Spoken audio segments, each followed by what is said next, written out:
Hi, this is Brittnee Bond from the Remote Collective, and in today's episode, I'm going to talk to you about how to negotiate with your boss to work remotely in a different time zone. So a lot of people have asked me this, and I've been able to do this successfully, and I hope that the things that I'm sharing with you today are able to make you be able to work wherever you want in the whole world.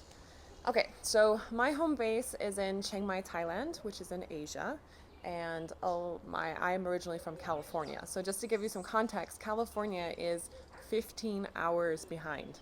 So trying to get a hold of my friends and family, I know from lots of experience living in Asia for 3 years that sucks. It's terrible. And I have a lot of friends that are programmers, and their companies are based in San Francisco, which is in California, and they really want to work remotely in Thailand, which proves to be a lot of a problem, right? So I think the first thing I want to break down here is that a lot of what we do as a team does not need to happen in sync. So a big thing that's happening, and I want you guys to research this, is called async communication. I'll put a link for it.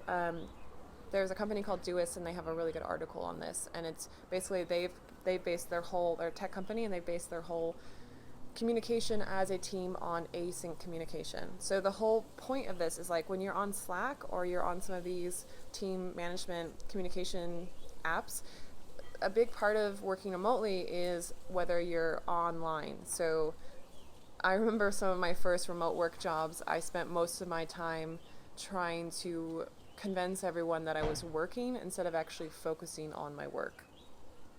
And this presents a big problem because it really is taking the element of FaceTime in an office and just moving that to working remotely. And it doesn't really let go of feeling like it doesn't give the trust to your employees. So async communication is something that I think everyone should be pitching to their teams and to their bosses about working remotely and not having to respond right away. So async communication is basically like you're not in sync. Like you don't have to send someone a Slack message and then have them respond immediately. So what I would say is I think most teams need to be going towards that. But if you want to convince your boss, like, okay, someone asked me yesterday, really, what do I say to them? Like they say that I have to be online, they need to do this and that. And I think a good negotiation, I've seen this work with especially programmers, because I've dated programmers, I've been around a lot of programmers, and sometimes you really do have to be online because if you're putting something live, if you're putting something into implementation for your code, you need to be around to make sure that that code doesn't have bugs or it doesn't take down the whole system. So what I've seen a lot of teams do, and I recommend this when I'm consulting for them, is so say someone is your salary, but you're kind of required to work about 8 hours a day, right? So 4 of those hours, so half of the time, they're supposed to be online with their team, and that's the time that they're implementing things, they're putting things live, they're kind of like testing things out, and they're able to fix things very quickly, right?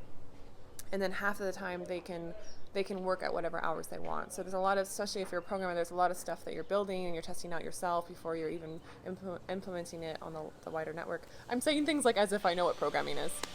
And now there's construction next door, but we're going to keep going. So, hold on, pausing.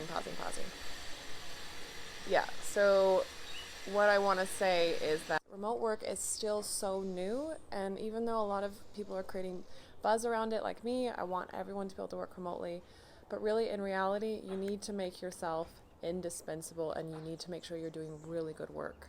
And then when you negotiate with your employer, they are going to want to work with you because they don't want to lose you. So and what you can also say is like, this is best practice. This is what other teams are doing. And this is really what I see in a lot of tech companies, especially, is if people are so adamant and they really feel like they need to have you online, negotiate with them so that you can be online for half the time that you're working, or maybe even 2 hours of the day if you need to be doing meetings with the team and everything. And then the rest of the time do async, so work remotely and be able to go into, and the way that you can pitch this to them is that you're able to do more deep work. You're able to really get into your work, and if you don't have to be constantly responding to messages.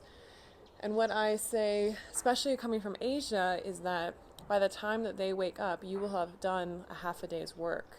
and so that they can be responding to you. And a lot of companies really like this because, say it's Monday morning and the client sent out a bunch of stuff to do like over the weekend. Well, you're already ahead of everyone else. You're 15 hours ahead of your team, so you can jump into that work, and by the time they get to their office on Monday morning, you've already come like really far on the project.